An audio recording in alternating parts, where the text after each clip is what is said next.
오뚜기를 사람들이 부러워합니다. 넘어져도 또다시 일어설 수 있기 때문이죠. 그래서 사람들은 오뚜기처럼 살아라 그런 말을 합니다. 그러니까 안 넘어지면 참 좋겠지만 사람은 살아가다 보면 넘어질 수밖에 없기 때문에 그렇습니다. 제일 좋은 거는 안 넘어지는 거죠. 요즘 회복령이라는 말들을 많이 씁니다. 이 책도 보면 회복력에 대해서 많이 다루고 있는데 정신적으로든 육체적으로든 간에 이렇게 공격을 받고 무너지고 그럴 때 다시 이렇게 회복하는 거, 그게 빠르면 참 좋다는 거죠. 그렇지 않겠습니까? 스트레스를 엄청나게 받습니다. 그래서 마음이 무너지고 정서가 무너져요. 그런 가운데에서 빨리 내 마음을 되찾는다는 것은 좋은 거죠. 많은 사람들이 그렇게 하지를 못합니다. 그걸 회복 탄력성이란 말로 쓰죠. 그래서 빨리 회복하면은 다시 일상에 돌아갈 수 있고 또 계속해서 맡은 일들을 잘 감당할 수가 있는데, 이게 안 되면은 여기저기에서 삐끗삐끗하는 경우가 많이 있어요. 몸도 그렇지 않습니까? 몸도 너무 피곤하고 힘들지만 하룻밤 자고 탁 일어나면 그냥 몸이 개운해진다면 얼마나 좋겠습니까? 근데 이제 나이가 들어가면 갈수록 그게 안 되는 거 다 알지 않습니까? 그러니까 회복이 빨리 되었으면 좋겠는데 잘 안 되는 경우가 많아요. 이건 이제 정신적이든 육체적이든 영적이든 힘들 때가 참 많아요. 그러면 제일 좋은 방법은 뭐냐? 넘어지지 않는 것입니다. 넘어졌을 때 빨리 회복하는 것도 참 좋은 건데 중요한 건 넘어지지 않는 게 최고 좋아요. 그래서 특별히 우리가 하나님 앞에서 믿음으로 살아갈 때 무너질 때가 많은데, 또 영적인 침체 가운데 빠질 때가 많고, 또 마귀의 공격 가운데에서 무너질 때가 많고, 그런데 이렇게 안 되는 게 최고의 방법 아니겠습니까? 어떻게 하면 바로 딱 서 있을 수 있을까? 무너졌을 때 바로 서는 것도 참 귀한 일이지만 이렇게 아예 넘어지지 않고 바로 서 있으면 더 좋은 거 아니겠어요? 오늘 말씀을 잘 보시면 우리가 바로 설 수 있는 비결을 가르쳐 줍니다. 어떻게 하면 넘어지지 않고 바로 서 있을 수 있을까? 그걸 좀 한번 배워보시기 바랍니다. 귀가 솔깃해지지 않습니까? 예? 넘어지지 않고 바로 설 수 있다니 이것만큼 좋은 게 어디 있냐 말이죠. 그렇죠? 자, 오늘 말씀은 예수님을 공격하는 사람들로부터 시작이 됩니다. 예수님께서 귀신을 많이 쫓아내셨잖아요. 그러다 보니까 사람들이 공격을 합니다. 하나님의 능력으로 귀신을 쫓아내었는데도 불구하고 그건 자기들의 전유물이라고 생각하는 거예요. 오랫동안 종교계에 몸담아 왔고, 그래서 종교 지도자들이 뭐 대제사장이든 서기관이든 간에, 또 아니면 일반 백성이라도 바리새인들은 자기들은 유대에서 최고로 잘 믿는다고 생각하는 사람들 아닙니까? 그러니까 우리 말고 누가 하나님의 능력으로 귀신을 쫓아낸단 말이냐 이거거든요. 근데 실제로 자기들은 하나님의 능력으로 귀신을 쫓아본 적도 없어 보니까, 그런데도 남이 하니까 배가 아픈 거죠. 인정하기 싫은 거예요. 여러분, 목사가 있는데 평신도 중에 누가 기도도 많이 하고 성령 충만해가지고 막 귀신도 쫓아내고 영도 분별하고 이러면 목사 마음이 어떨까요? 목사는 그걸 못해. 목사는 귀신도 쫓아내본 적도 없고 뭐 기도를 해가지고 어떤 영적인 분별을 이렇게 못하는 거예요. 그런데 성도 중에, 평신도 중에 한 명이 기도도 엄청나게 많이 하고 그걸 한단 말이에요. 목사 마음이 어떨까요? 불편할걸요? 그리고 교회에서 계속 그런 이야기를 하고 자꾸 그러면 압력을 좀 가할걸요? 그러지 말라고? 만약에 그래도 안 되면은 나갔으면 좋겠다는 마음이 들걸요? 그러지 않겠습니까? 그럴 거예요. 진짜 제대로 된 사람이라면 자기가 그런 능력을 가지고 귀신을 쫓아내고 이러면 최고 좋죠. 그래서 그 평신도가 오히려 그냥 좀 오히려 잠잠해지는, 근데 그 사람도 제대로 되면 그렇게 막 나서고 그러지는 않겠죠. 예의 바른 사람이라면 그러지 않겠지만 혹시라도 그런 사람이 있다면 목사님은 참 불편할 거라 그 말이에요. 그래 오히려 자기가 능력을 받고 힘을 얻고 더 기도하고 이래야 되는 거 아니겠어요? 지금 여기에 있는 종교 지도자들이 그런 거예요. 예수님께서 귀신을 쫓아내니까 바리새인들 다 이 사람들이 바리새인들이거든요. 그러니까 이건 우리가 해야 되는데 저 사람이 한다니 인정하기 싫은 거예요. 그래서 바알세불 귀신의 왕을 힘입어서 귀신을 쫓아낸다. 귀신의 왕은 사탄이거든요. 사탄을 힘입어서 귀신을 쫓아낸다고 이렇게 비난을 한 것입니다.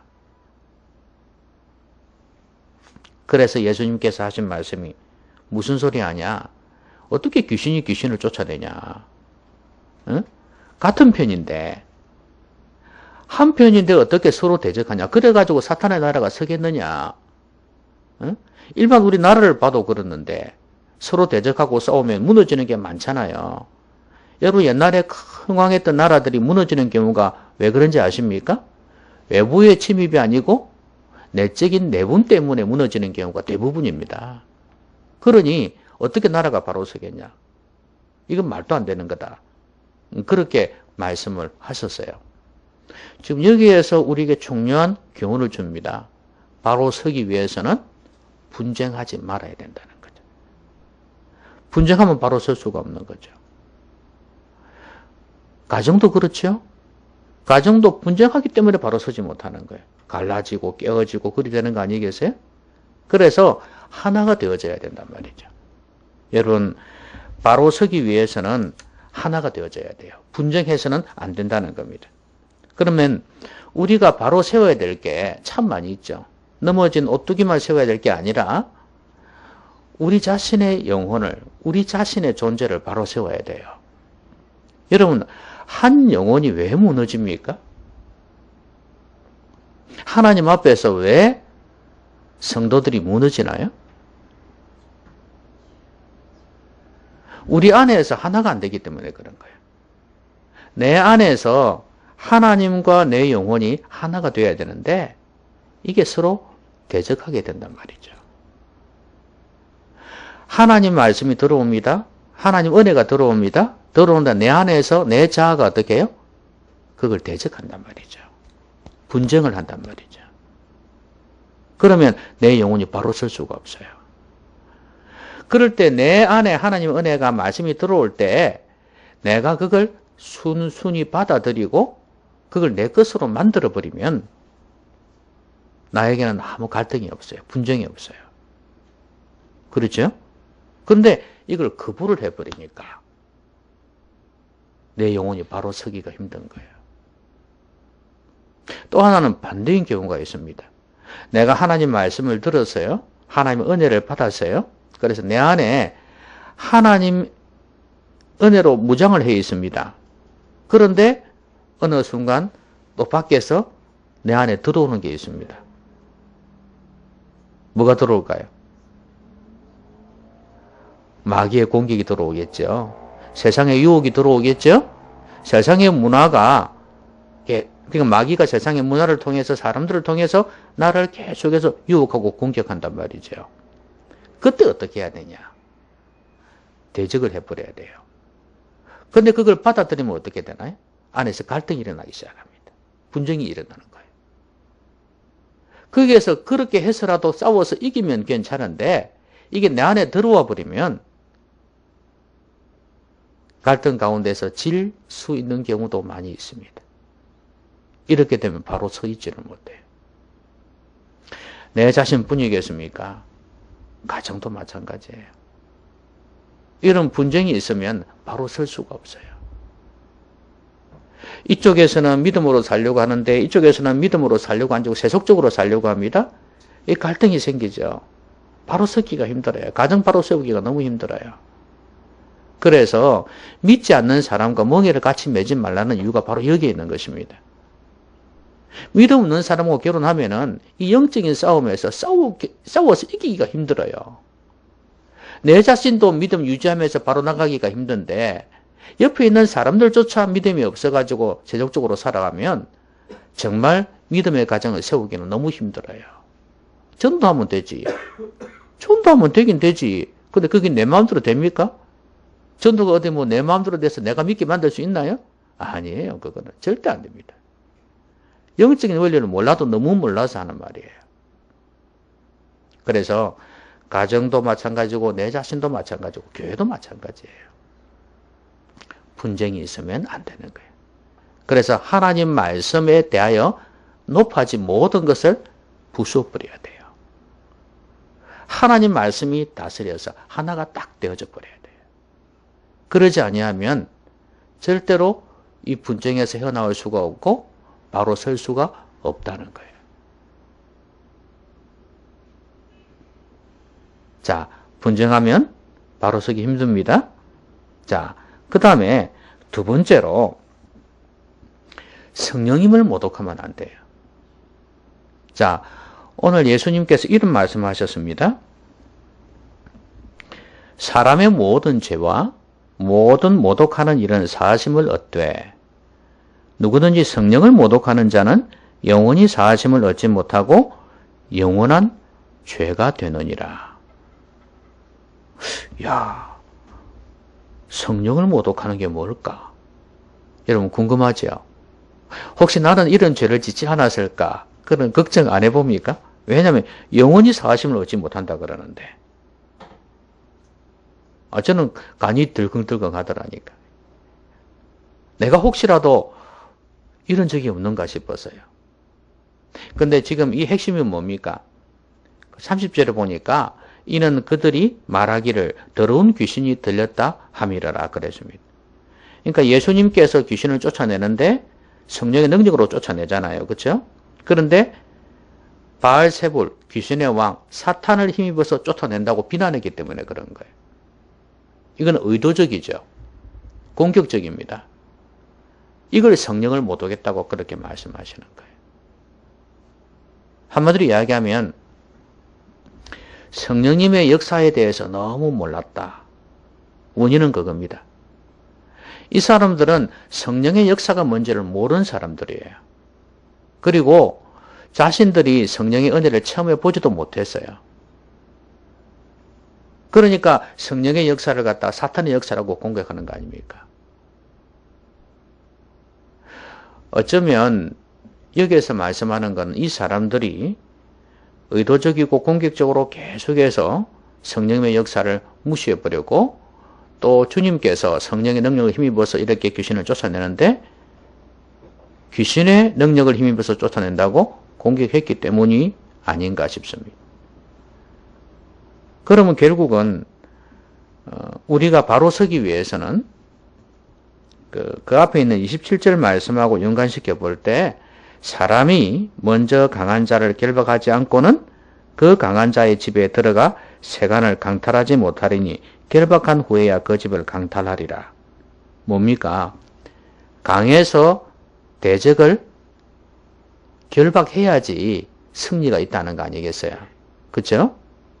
자, 그러면 오늘 이 말씀하고 연관지어 볼 때 우리가 성령의 능력이 아니면 주님처럼 귀신을 쫓아낼 수가 없다는 거예요.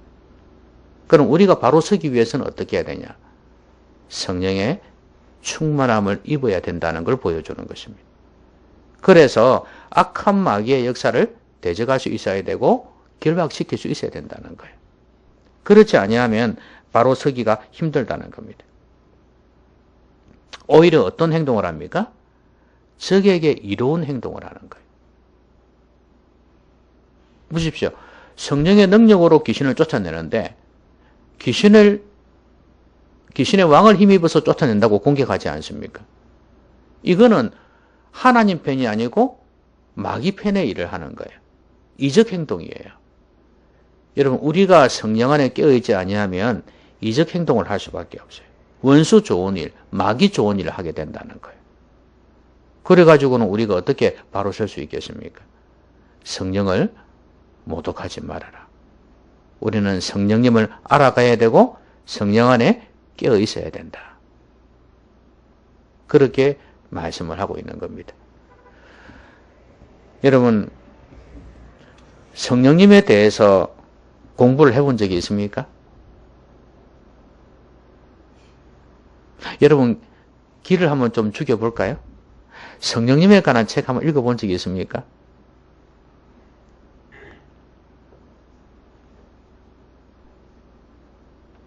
옛날에 그 성령님 안녕하세요라는 책을 한번 읽게 한 적이 있는데 기억도 안 나죠?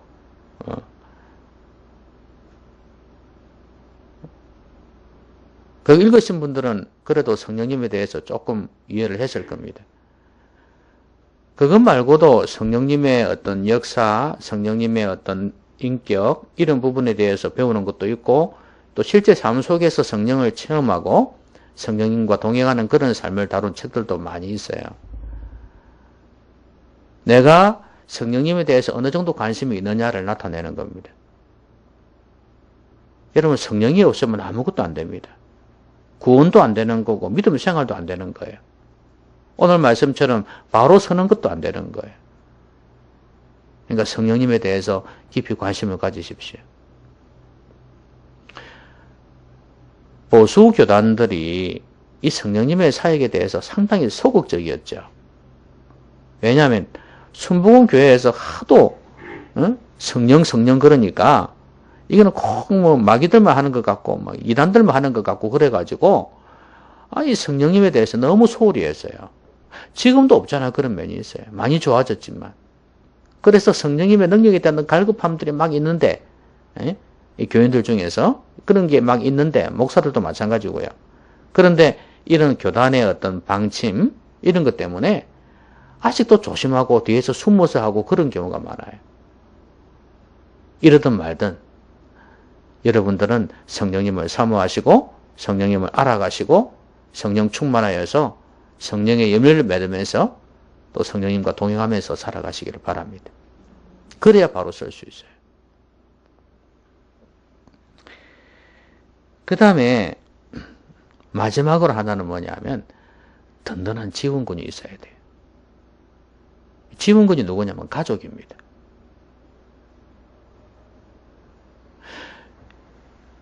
제가 드라마를 하나 본다 그랬지 않습니까? 하나뿐인 내 편. 그래, 여러분들, 그, 가족들에 대한 그런 드라마가 많이 있죠. 있는데, 그런데, 결국에는 핏줄이더라, 이거죠, 핏줄. 그거 아니겠어요, 이거죠? 결국은 가족이에요. 핏줄이 내 편이더라, 이거죠.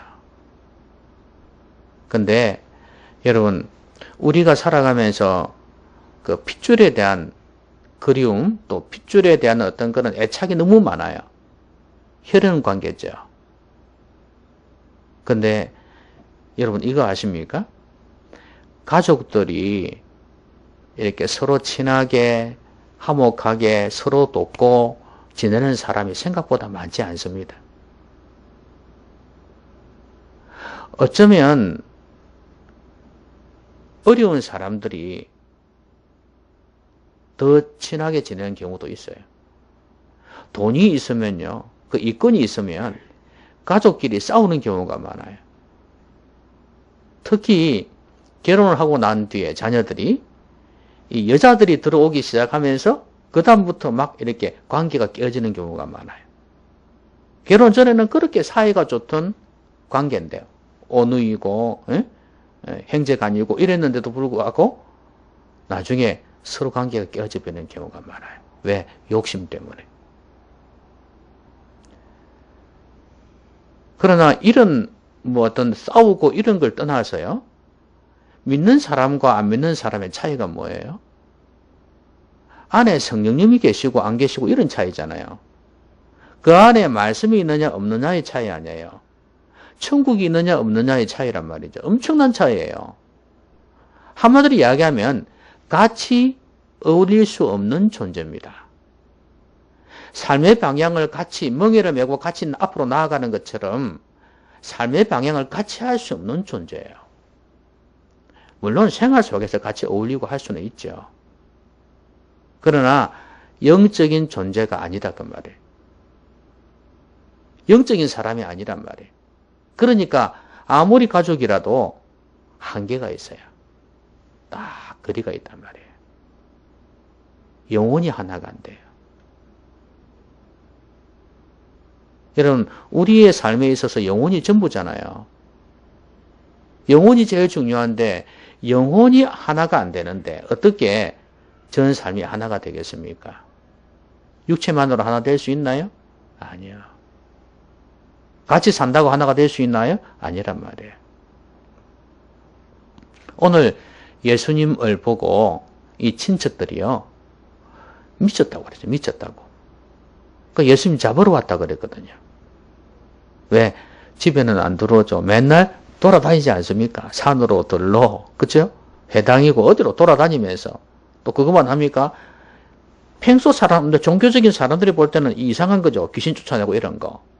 그러니까 이런 병을 고치고 귀신을 쫓아내고 이런 거 하니까 사람들부터 이상한 거죠. 평범하지는 않은 거야.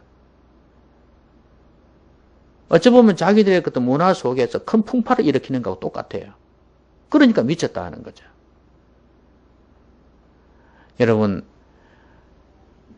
이때까지의 우리의 그 종교적인 삶 속에서 뭔가 새롭고 뭔가 영적이고 이런 일들이 일어날 때 이 사람들은 미쳤다 그랬거든요. 여러분, 오늘날은 안 그런 것 같습니까? 좀 열심을 내면 어떻게 합니까? 미쳤다 그러죠. 적당히 믿어라 그러죠.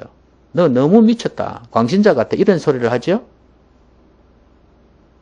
왜냐하면 나는 육적인 사람이거든요. 나는 종교적인 사람이거든요. 근데 영적인 삶을 살고 제자의 삶을 살거든요. 다르거든요. 뭔가 미친 것 같단 말이죠. 뭔가 얽매인 것 같고 몰입이 되는 것 같은 느낌이 들어서 좀 적당히 믿어라 이렇게 할 때가 있거든요.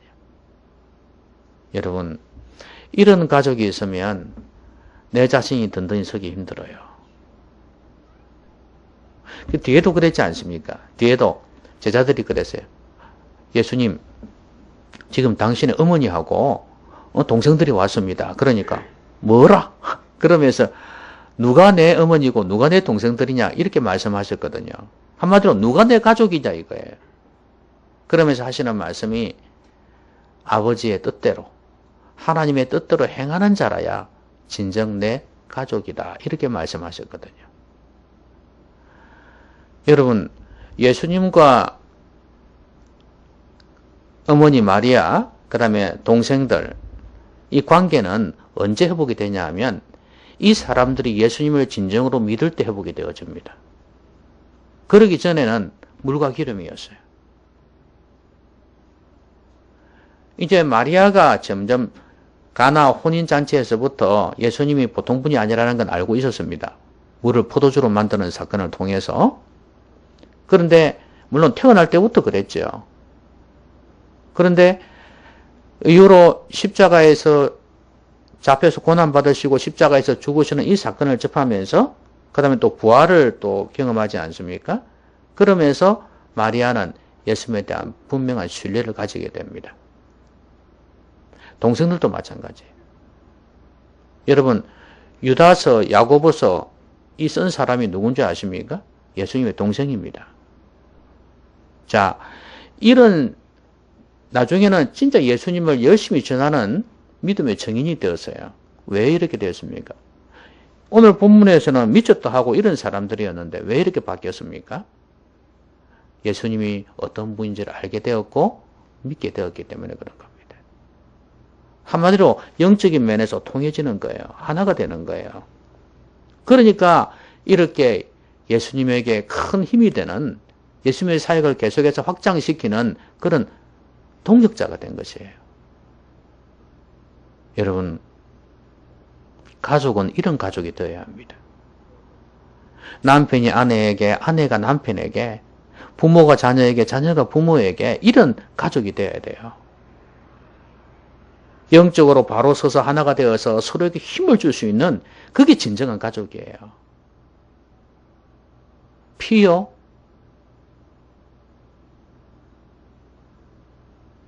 육신적으로 볼 때 피 중요하죠. 그러나 이거는 그냥 한 부모 밑에서 태어난 것 뿐이에요.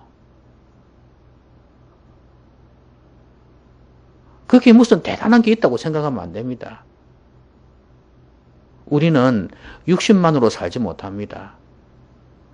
영혼으로 살아가는 영적인 존재예요. 그런데 영혼이 바로 서 있지 못하고 영혼이 하나가 안 되는데 어떻게 가족이 진정한 가족이 되겠냐 그 말이에요. 거리감이 있습니다. 아예 믿지 않는 사람이 믿어지는 것, 이거는 말할 것도 없이 필요하고, 또 하나는 믿는다 할지라도, 지금 제가 말하는 교회 다니는 거 말씀드리는 거 아닙니다. 교회 다닌다고 제대로 믿는 거 아니거든요. 교회 다니도 안 믿는 사람이 있을 수 있어요. 그냥 뭐 문화에 익숙해 있고 부모님들이 교회를 다니니까 그래서 이렇게 익숙해져서 이제 교회 다닐 수도 있어요. 진정으로 거듭나는 거 참 중요하고, 또 진정으로 거듭났다 할지라도 믿음이 자라가야 되거든요. 믿음이 자라가서 성숙한 믿음으로 하나가 되어져야 됩니다. 이게 되어질 때 내가 든든히 서갈 수 있어요. 왜냐하면 내 옆에 든든한 지원군들이 있거든요. 힘들 때 말씀으로 권면해주고 위에서 기도해주는 든든한 지원군이 있단 말이에요. 얼마나 힘이 되겠어요. 가족이 옆에서 어려울 때 도와주고 돈으로 도와주고 위로해주는 거 필요하죠. 그 필요 없다는 거 아니에요. 그러나 영적으로 하나가 되어질 때 정말 큰 힘이 되는 겁니다. 여러분 이런 말이 있죠. 이웃사촌이란 말이 있지 않습니까? 그게 좀 풀었으면 무슨 말이에요? 멀리 있는 가까운 친척보다도 옆에 있는 이웃이 더 좋다는 이야기 아니겠어요? 맞나요? 왜냐하면 멀리 있는 사람은 가족이라 해봤자 같은 핏줄을 가지고 있다 해봤자 멀리 떨어져 있으면 무슨 의미가 있어요? 인생을 같이 살지를 못하는데. 그러나 늘 옆에 있는 사람은 늘 같이 하잖아요. 여러분 이게 소중한 사람이에요. 그런 면에서 볼 때는 가족보다 더 소중한 사람일 수 있어요. 교회 안에서 성도들이 그렇다고 말이에요. 여러분 가족보다 더 소중한 자들입니다. 어찌 보면 여러분 가족보다 더 잘해줄 수도 있어요. 내가 아플 때 나를 위해서 기도해 줄 수 있다는 거. 이것만큼 좋은 가족이 어디 있습니까? 여러분 혈연에 얽매이시면 안 됩니다. 내 아내와 남편 같은 가족을 가지고 있으니까 뭐 우리는 가족이지. 부모와 자녀 우리는 피도 섞였는데 뭐 괜찮아. 착각하지 마세요. 영적으로 하나가 안 되면 거리감이 있다는 사실을 아셔야 됩니다. 믿음으로 바로 서십시오. 저는 제 자녀들에게도 그런 마음이 있어요. 아무리 내 자녀지만 믿음으로 바로 서 있지 않으면 한계가 있어요. 그냥 육신적으로만 자녀지. 진짜 믿음으로 영적으로 하나가 되어서 뭔가를 해볼 수 있는 존재들이 안 되면 너무 힘들어요. 거리감이 느껴져요. 이건 아닌데 내가 이러려고 자녀 낳고 이러려고 가정 꾸린 게 아닌데 이런 생각할 때가 참 많아요. 그건 아내도 마찬가지예요. 여러분들은 어떠시나요? 100% 만족할 수 있는 사람 아무도 없죠. 가족에 대해서. 그러나 우리가 최선을 다해서 이런 믿음의 사람이 되어져서 서로 하나가 되어지는 게 얼마나 중요한지 모릅니다. 내가 육적인 생활에 만족하면 그것으로 끝날 수 있어요. 그러나 내가 영적인 삶을 살려고 하면 할수록 마음에 계속해서 부담이 오고 이건 아닌데 싶은 생각이 들 때가 있을 거예요. 여러분, 우리 가족 그리고 교회 안에서도 마찬가지예요.